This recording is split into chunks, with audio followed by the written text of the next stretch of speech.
Gentlemen, you are welcome to today's discussion. Indeed, when I heard this topic, it was really huge on me because I got thinking about our continent. I got really thinking, and I got a lot of feedbacks from some kind of research I did, and it's interesting. We have a very tough decisions to make as a people of Africa. So without wasting much time, I would like us to introduce ourselves, but before then, I will do that. I'll start with our host, Uncle Fred, as we all call him. So I would like to say something brief about who Uncle Fred is and how far he has gone. Then I'll talk about our resource person, Mr. Joel Ansa, and then I'll talk about a brief summary of what GCF is, or Global Change Foundation, and we can get that. So when it comes to our Uncle Fred, a small but mighty man. That's how I refer to him. When people see him, I know people know him, so they tell me, and I tell him he's a very small but mighty person. So Uncle Fred, with his full name as Frederick Nati, Mr. Frederick Nati, is a people-oriented person, I would say. He is diligent at what he does. He's focused on managing people. He is concerned about leadership. He's concerned about dynamic ways to motivate, innovate, and create organized, skilled young people, especially, to be ready for change in the space we find ourselves in, that's Africa, and to affect the world at large. He's someone who has project skills and project management skills at hand. He earned a degree in sociology from the KNUST at Kumasi, Ghana. He's a tutor now, and he's the president, our amiable president for Global Change Foundation, which I am a member of, a proud member of. Thank you. I welcome Mr. Frederick Nati, Uncle Fred. You're welcome. Thank you so much, Madam Moderator. I'm excited to be here, to be part of this wonderful meeting, and I'm a bit blown by all the wonderful things you shared about. Perhaps there was a reason why I told you to go and find them out yourself, sorry, rather than giving them to you. And all the things you said, I must be frank with you. I mean, they are high and above me, but I mean, for you know, there are things that ahead of me that I look forward to fully assuming in the not too distant future. So thank you once again for having me. That's interesting. You're welcome. So our next panelist is also a very heavy person. I don't know how to say a brief but loaded. I don't know how to put that together. It's concise. What I have about him is concise, but it's loaded, trust me. So Mr. Joel Ansa is an urban researcher. He's enthusiastic about urban development. He has keen interest in researching governance of cities in the sub-Saharan Africa, as where they have a lot of those issues. Joel earned a bachelor's degree in sociology as well from the Kwame Nkrumah University of Science and Technology in Kumasi, Ghana, where he graduated as one of the valedictorians. Wow, that's impressive. Of graduating class of 2019 after serving as a teaching and research assistant at the KNUST Department of Sociology from 2019 to 2020. Joel moved to France to further his education. So currently, is a master's degree holder in governance of the large metropolis from the Institute of Political Studies in Paris, France. So that is just a brief thing. But for now, he works as a junior urban development consultant in France, I suppose. So, Mr. Joel Ansa, you are so much welcome to today's discussion, and would like to hear from you. Thank you. Yeah, thank you so much. And thank you for introducing me. I usually find it very hard introducing myself. So I'm grateful you had to take this task upon yourself and do it on my behalf. I've been with Global Change Foundation for a very long time, since Uncle Fred started the foundation. We were both in school at KNUSC, and in fact, we got to know each other from first year during our time at University Hall when we were preparing for inter-hall debates. And that's where I got to know him, and I got to understand and appreciate his commitment to change, especially on the African continent, and also imparting change into other people. So since then, I've been a strong follower and participant in the activities of GTF. And I've also kind of served as a resource person on a number of the summits, which were on WhatsApp at the time. So I'm so much familiar with GCF, and I'm happy that the foundation is growing from strength to strength.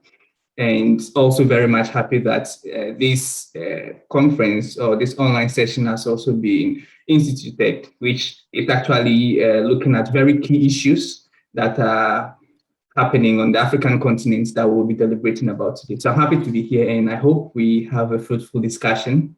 Thank you. Welcome. Thank you too. So a quick one, I would like to throw more lights on what Global Change Foundation is for people who might have been watching and are curious to find out what GCF is. I shared the flyer and I got questions on what GCF is, what we do, and all that. So this is a brief discussion. You can follow us more on our social media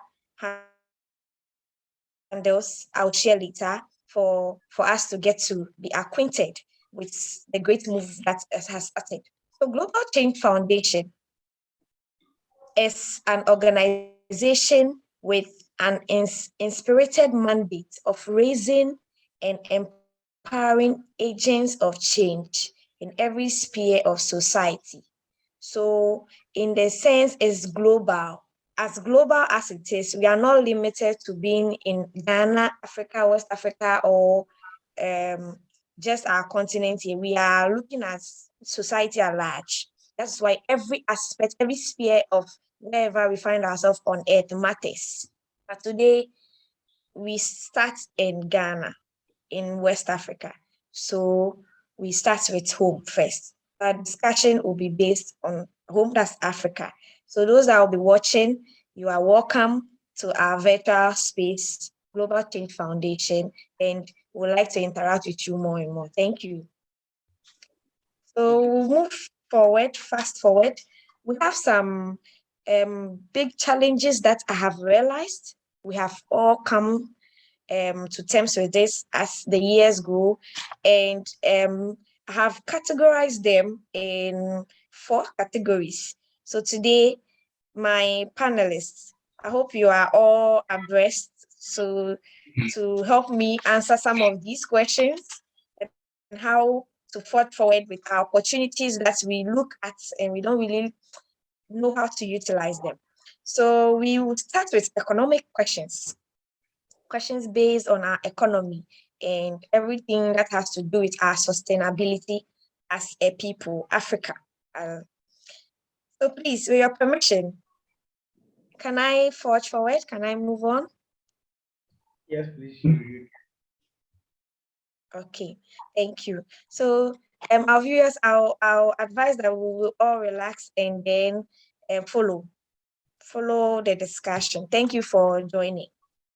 So we have economic question. My very first question is, over the years, we have had discussions around investments as Africa people. What key areas should investors be looking at? We see that people normally make terms like to grow an economy, we have to have a lot of investors from rich countries and all that. So, what are the key areas investors should be looking at in Africa? Looking at how we are one of the youngest when it comes to civilization. So, what are the key areas you should be looking at so that our continent would also match up to the other states of other continents in the world? Is you get my question? Yes. Yes, so I'll start with Uncle Fred first. So Uncle Fred will take that for us. Thank you. Okay. Thank you very much once again, Beatrice, for this opportunity. And it's very critical that from time to time we need to think deeply about our country, about our continent, and most especially ask ourselves some very sincere questions, including what our contributions are to global change and global progress. Because if we don't contribute anything to the progress of the world that we live in, then we'll definitely not be very happy with how things will be panning out in our own world. And so that's why this meeting or meetings of such nature are very important. And to your question, the key areas that I believe um, investors should focus on to make our country and the world progress. I have two in mind. One is tourism, the area of tourism or the tourism sector. The next is education, and then business. That is not to mean that the other sectors like health and so on and so forth are not important. They are equally important. But I believe that if we are able to tackle or focus on these areas, the other areas will also be taken care of somewhat automatically. Because tourism is one of the things that attract foreigners to our country. So if we are able to develop our tourism sector to an excellent stage, once we advertise it to the world, it attracts them, and then they don't mind moving from wherever they are to visit our country or to visit our continent. When you go to places like South Africa and Kenya, they have a lot of these animals that a lot of countries don't have. When you come to Ghana and other African countries, you have a lot of historical artifacts that we should. I believe that if we are able to preserve them well and preserve, package them, it will be attractive to these foreigners who may be interested in coming to either study them or maybe come for entertainment purposes or whatever it is. But look at the hospitality area, which is also connected to tourism. If we are able to build all these things to world standard, then people will come from very far and near to patronize these tourism things that we have, and that will also be a source of income to our country. So, in a way, directly or indirectly, when these things are developed, it serves as a source of income for the country. And these monies can also go into building the country and making it more attractive so that we can attract more people into our country. When you look at education, the education aspect as well, when people are educated, you'll be amazed the things that they can do. Education only comes to sharpen the skills and then the talent that God has given us. But when people are uneducated, and forgive me to say this, but we can't help it. Globally, English language and other languages like French have become global languages that everywhere you go, almost everyone is speaking English, everyone is speaking French. So if we don't educate our people to speak these languages and speak them well, they will not be able to play at the global stage. They'll only be able to play at the local stage. It doesn't help anybody. But if you want to make people go to the global stage to represent a country, to represent the continent, then we have to be able to educate them and educate them well. When I even talk about education, I'm not limiting myself to just the formal education. Let's educate people to bring out the skills and the talent in them. It's not just about indoctrination, it's not just about teaching people the culture of another country or another continent. It's about helping the African to realize what he has and how what he has can help to develop the world. That is what, to me, education should be all about. It's not just about teaching people to learn the Western culture or the European culture. It doesn't really help anybody. When the African is able to know how to utilize what he has, then we can couch African solutions to African problems. And in the same vein, some of these solutions that we couch can be used at the world stage to help to transform our world for the better. And then finally, the business aspect as well. Investors are looking for one thing in investing into your country or into your project or into whatever it is that you are doing. They're also looking at what they are going to get in return. So if they come and they invest their money into one project or the other and they don't get anything in return, I'm not sure that next time when you invite them for anything, they will come. They will not even bother coming to invest their money into any project at all. So I believe that when we are also able to build sustainable businesses in our country that meet world standards, then I believe that when these people come into our country, they wouldn't mind investing or pouring in as much money as possible, or whether it can even go beyond money. Sometimes it can even be investing their own resources, their own machinery, their own technologies, and so on and so forth into our country. And that will also help to progress or to move our country forward. And as our country is moving forward, we are also transporting or making people go outside there to represent the country. You can be surprised that there are businesses in Ghana here that are operating on the international level. But there are also businesses in Ghana here that are not able to even break the African continent barrier to even operate on the international level. Why? Because they lack certain technological tools or certain materials or certain things they need to help them play at the international level. So if we put in our best to make sure that the businesses we grow in Ghana are able to meet world standards, then it will attract those from other countries or other continents to invest in our country. So I believe that these are the key areas that investors should focus on: the area of tourism, education, and then business. And once that is done, I believe that we'll be able to forge this country forward, forge this continent forward, and then our people will also be able to play at the global stage. Thank you very much, Mr. Frederick. Uncle Fred, this was a very in-depth analysis of how we can forge forward as a people. I have tourism, education, and business. But that's impressive. Mr. Joel Lansa, would you like to add up? Yes, of course. Uncle Fred has, in few minutes, just taken the core of the matter and handled it very well. And I think I totally agree with everything that he has said. I think those three sectors that he mentioned are key pillars that investors or investments should be directed towards if we really want to attain the level of development that we envision. I would also want to tackle this issue from another side. As you know, I am an urban researcher and I have much interest in cities and how they are run and how investments can be directed to make life easier for people in cities and also all other places across the African continent. So I would first of all talk about the real estate sector, which I think investments should also be directed towards there.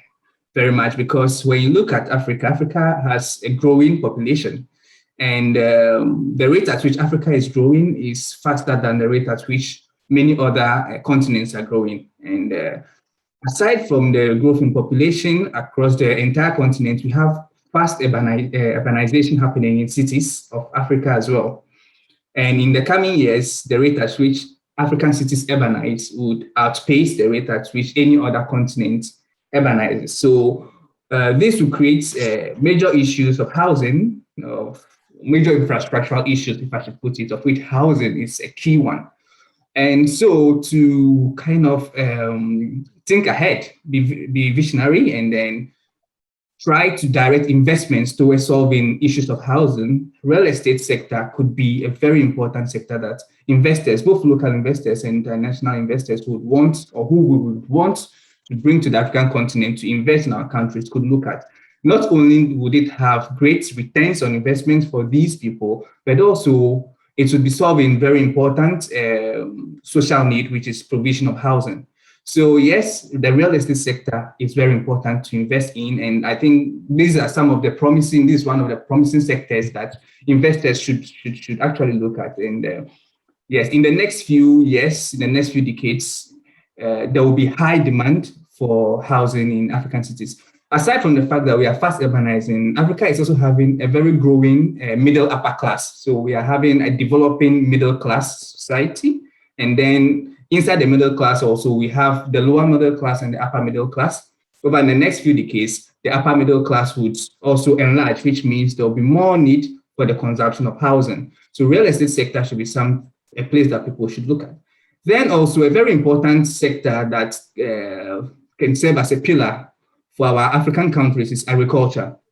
You know, you can't do anything and take agri outside of it. That's where we get our food, our milk, and everything. So the agri sector is very important, and then it's a place that we should be wooing investors to be getting into, especially the agri-tech sector. We have in Ghana now, we have a lot of investors and a lot of innovators and inventions being made in the agri-tech sector, which all seek to ensure that we produce more food, we achieve food security, and there is this cliche, if you go outside of Africa, a lot of people say there is no food in Africa, there are a lot of hungry kids in Africa. Well, which it's something which is derogatory and sometimes racist. But then when you look at it, there are some parts of Africa that lack food. Not actually talking about just the lack of production of food, but then also accessibility or equity. So investing in agriculture is also very, very important. It's a very important place we have to look at. We have to invest in agri-tech. After that, we also need to ensure that the food delivery systems are equitable, that food is not produced in part A and then it stays in part A. Food is not produced in Kumasi and it stays in Kumasi. How do we ensure that those are the north, those are the south, those at every corner of our countries or our continent have access to food? So I would also want to add to what Fred has said. Real estate sector and the agri-tech or agricultural sector are also key places that investors should be looking at, and also efforts should be made to direct investments to those places. And I would also like to add, lastly, energy. Without energy, the economy would break down. Without energy or power, well, let's go back a few years when Ghana was having this energy crisis with Dumso. Most of the small scale businesses we had collapsed because they relied on power, they relied on energy. And when there is no energy, you can't run your businesses, and it crippled many businesses. So energy is a place that we should be looking at for investments. Governments, African governments, should be able to woo investors to come and invest in our energy, as well as help or encourage local investors to look at the energy as well. And when we talk of energy, not just any kind of energy, we are talking about clean energy, we are talking about solar, renewable sources of energy, wind, water. So these are some key sectors I would also want to add that we could be looking at for investments. Thank you. You're welcome. That was impressive. You've actually answered my next question. Oh, that's so nice.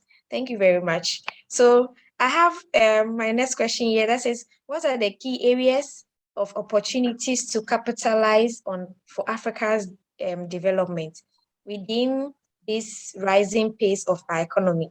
Now things are rising. Every day people are complaining, market women are shouting, everybody transport fares, tariffs, everything is just going up. I believe other countries on the continent are also facing the same issue. I have people I communicate with from Nigeria. That's very close to us. And they also complain a lot. And when they come to Ghana, they say Ghana is even killing. They don't want Ghana at all because they believe Ghana things are very expensive here. But my problem is I have some 4 key areas in mind, which you have already tackled majority. I have infrastructure, I have technology, I have agric and tourism with a high demand of all um these areas. How are we going to level up? How are you going to capitalize on these opportunities to make sure that our economy is also rising, even as other countries and other continents are going? We can match up with our dollar rate, CD rate, and all that. So, Mr.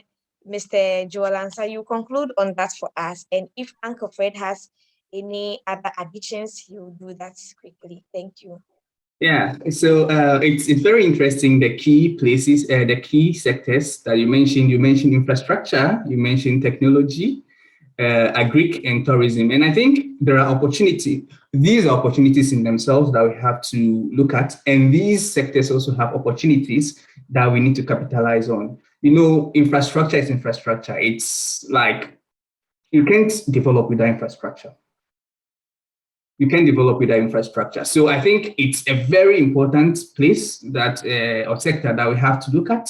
And yes, there are opportunities that are cropping up in this sector that we need to do more on. Especially when we talk of Ghana, we are in the age of Baumien's digitalization.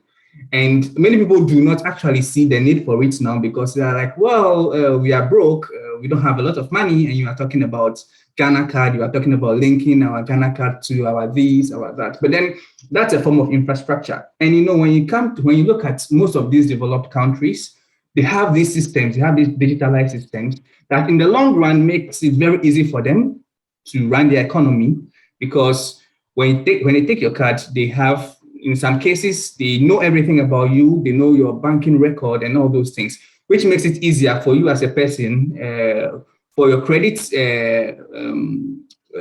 worthiness to be assessed if you need funds for something. So yes, infrastructure is important to look at. And then in Ghana, for instance, our stats, the start of this digitalization that we can see in these recent years is something that we should capitalize on and kind of try and make it such that we digitalize most of the things we have, and it makes it easier for the economy to run. Same applies to technology. As I mentioned earlier or briefly, we have a lot of technological inventions coming up in Ghana now, in the agri-tech sector, in fintech, in oil and gas.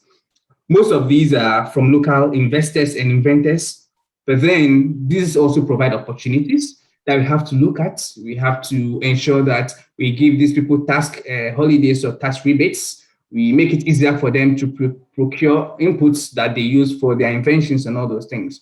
And then in the long run, we should try and ensure that there is coordination between all these sectors. First of all, our inventions, our technology, our infrastructure has to be relevant to the needs of the people in the country. So the relevance has to be there. Mr. Joel, yes, please. Please hold on with this. You said it has to be Okay. relevant. Let's just hold on with your thoughts. I would like to share our social media handle. We'll join it back and then you will continue. So we are on Twitter, Instagram, YouTube, GCF Foundation. On Twitter and all these other handles, we are GCF Worldwide. And then you want to follow our founder, our brain, the brain behind all this, you see, his Uncle Fred, at Uncle Fred. On all these platforms, you get in touch with us. Thank you. And then Mr. Joel, you can continue for so us. I was talking about the various opportunities, and then I mentioned infrastructure, especially in the Ghanaian case, capitalizing on this wave of digitalization, which could serve as a backbone for economy. I was also talking about technology and agriculture, and I mentioned these agri-tech startups. One very we have these Sesi Technologies. I don't know if you've heard of them. They do this grain mix. They create this device that's able to detect the moisture content in grains, and which is a very important invention, technological invention in the agri-tech sector that could help our farmers take good care of their crops and reduce post-harvest losses. When we talk of tourism, as Fred mentioned, is also a very important aspect. And recently, we are blessed. Africa, we have this wave of Afrobeat that the world is jumping on, so everyone is vibing to the Afrobeat music. And also in Ghana, we started this year of return thing, which I think last 2 years or so was big. A lot of people coming, and not only coming to visit, but then as they were coming, investors were coming, starting businesses, some people relocating. So you could see that yes, as time goes on, some of these things are cropping up, and the opportunities that are coming in the various sectors that we have to capitalize on. And as I was saying, it has to be relevant to the continent, not just any kind of technological invention, not just any kind of tourism that you have to put out there, but then the one that is relevant to the economy, relevant to the continent, that will put the continent on the map. Then there also has to be coordination among all these things that are cropping up. Coordination between the kind of infrastructure and technology we are developing on the continent has to be linked with the various aspects of the economy, has to be linked with tourism, has to be linked with economy, so that at the end, we don't just develop technology. At the end, we don't just create invention, but then we do those things in harmony to lead to the growth and development of the continent. Okay, so economically, Africa as a continent is not progressing as much as we want it to. It's just a few countries that are doing so. Why is that so? Do we have leadership problems? Is our leadership not in order? This will go to Uncle Fred because he's a leadership enthusiastic person. You would come through with this for us. And if Mr. Joel has anything to add, you can go ahead and add it up. Thank you. Right. You've said it all. Economically, we are not progressing as a unit, as a continent. The case is that there are a few African continents that are doing quite well. You can make mention of Rwanda and then maybe South Africa and a few others that are doing quite economically and maybe in other aspects as well. But when you look at the entire continent as a whole, that cannot be said of the entire continent, and it's quite sad. And I'm glad that you linked everything to leadership, because for me, everything rises and falls on leadership. Leadership is the central focus of everything, is the core of everything. In Africa, we have a proverb that if the fish will spoil, it starts from the head. So the head here refers to the leadership. So if things are not going on well on our continent, we cannot blame the people first and foremost, because the people are being led by a group of people. So those people must be held responsible. Then if there is anything they have put in place to ensure that things progress and those things are not progressing, or the people for whom these things have been put in place are not helping for the process to progress, then the people can also be blamed, or something else can be done to ensure that the systems and structures that these people, our leaders, have put in place is able to yield the needed result. But in the meantime, and for now, I believe that everything has to do with leadership. The reason why Africa is not progressing as a continent is because we have a leadership problem. If that leadership problem is solved, we cannot progress as a unit. And the best we can do is that some African countries will progress, and then others will still be wallowing in poverty and in impoverishment and so on and so forth. So if you ask me, that's my simple answer. Yes, leadership is to be blamed for all our woes and all our problems. There are other underlying issues or factors, but the core of it all is leadership. Because I believe that if leadership is at its peak, then all these problems will be solved, and it will trickle down from the topmost to the least person or organization on our continent, Africa. Thank you.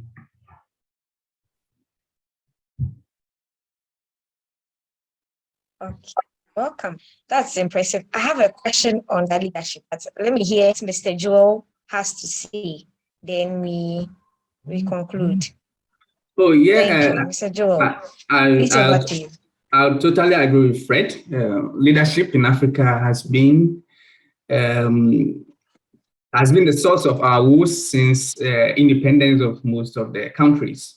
I mean, well, we can blame colonialism as much as we want, but most African countries gained independence for over 40 years now, and we've been managing our own affairs. Why are we not progressing as we should? Why are we not progressing as we should? Why aren't we moving forward as is expected? It all boils down to leadership. And the fact that, well, we can talk about leadership, but then what are some of the core issues that are with the leadership? That we need to put name to some of these issues or challenges that we say are with leadership. And one of them is corruption. Like, you can't do without corruption. And African leaders in almost all the countries are corrupt. And that's a big issue. And also, they tend to kind of are short-sighted.